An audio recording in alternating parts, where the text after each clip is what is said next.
It's Wednesday. Oh, I'm sorry. It's actually Thursday, May the 10th. I'm a day late on the fishing report. Lake level just come down under 917, so it's about normal as far as summertime pool. Water temperatures at least 70 degrees, 68 to 70, just about wherever you go. Today it was overcast, so it stayed right around that 70 degrees, but when that sun gets out, a lot of times you'll find 74, 75 degree water. Seems like there's a whole bunch more fish that moved up to spawn in the last couple days. Fish are starting to get in all three phases of the spawn, starting to catch some post-spawn fish, but still probably more that are in the spawning deal right now. I think in the next week or two there'll be more post-spawn fish, and those fish will be out there on the main lake, secondary points out there a little bit deeper. Most everything we've been catching fish has been 10, 12 foot or less. I'm in the areas where they're spawning, and there's just so many different ways to catch them right now. What's worked good for us the last several days, catching them on a fluke, like I talked about last week. I'm rigging up a swivel above the hook on a 3-aught hook, and pretty much throwing like a bait fish color or a shad pattern on the fluke. Also catch them on a floating worm, either a white, a bubble gum, or methylate, rigged up the same way.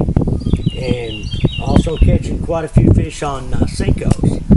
And the way I've got the Cinco rigged up, you can either hook it up weightless, but where like today we had a little bit of wind, I'm throwing it on, it's an 1/8 ounce, like a flick shake head, and just rigging it wacky style. Now this one that I've got on here is a Strike King Zero. It's the elastic stretch, and these things last forever. Now the Yamamoto's work good too, but they're almost about a one fish bait. The good thing about the Zero, and I seem to be getting as many bites on the Zero as I am the Yamamoto, but this thing will last for hours, where the other one will last for one, maybe two fish. And a lot of the banks I'm fishing these in, seems like I'm going at least about halfway back in the creeks or in the pockets in the creeks. One day it's a steeper bank. Sorry about that. A steeper bank, ledgier rock. Other days it's the pea gravel back in the creeks. And even throughout the day, it might be pea gravel in the morning and chunk rock later in the day. But you just got to kind of mix it up quite a bit and get on the right kind of rock. And the whole pattern seemed to be working from one end of the lake to the next. I think there's probably more post-spawn fish up in the White River area, Campbell Point, Shell Knob. The moss pretty much isn't an issue anywhere you go. It's still a little bit down by the dam. That's where I was at today. But for the most part, you can fish a bottom bait just about any place you want. You can also catch them on a tube on some of the main lake and secondary points. I haven't been backed out looking for post-spawn fish too much because we've been catching so many fish in there shallow. I haven't, every once in a while I'll pull out and throw a football jig, or like this is a pig sticker wobble head, or like a biffle hard head. I'll set the boat out in about 20-25 feet and check that 12 to 15 foot range. I am catching some fish out there, just not the numbers that I am in there shallow. So like I say, that little Texas rigged lizard, you can split shot it, a centipede, the finesse worm. Seem like small baits in around them spawning areas are working real well.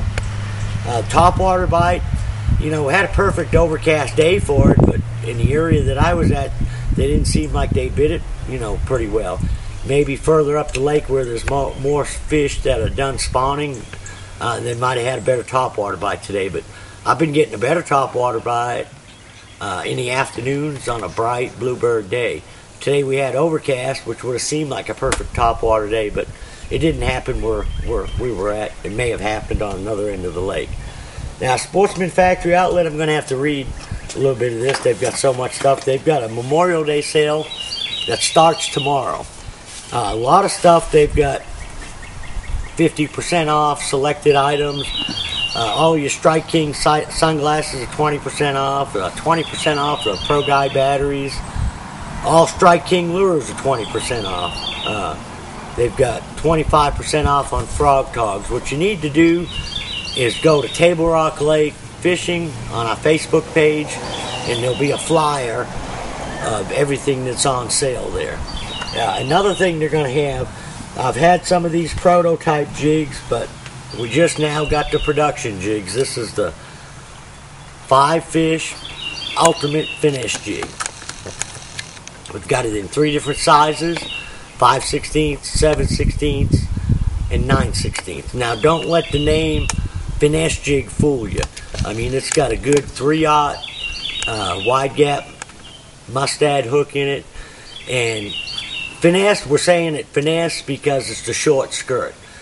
But you need to check these jigs out. We've been fishing them for quite a while. They're awesome as far as coming through the structure and the cover. Sportsman Factory Outlet should have them in their store Monday.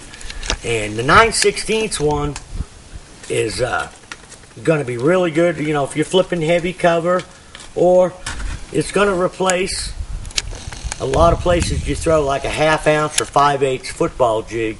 You're going to be able to throw this jig and come through the brush and the rock piles and the trees a lot better than a football jig.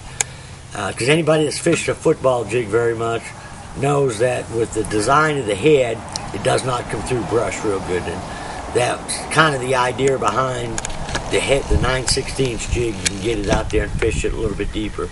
But it's an awesome little jig. They're made in America. They're actually made right here in Arkansas. But the consistency on them is really good. It's got a nice soft weed guard, lines up with the hook point real good. So if you get a chance, you need to check out 5-fish new ultimate finesse jig. So till next week, good luck, good fishing.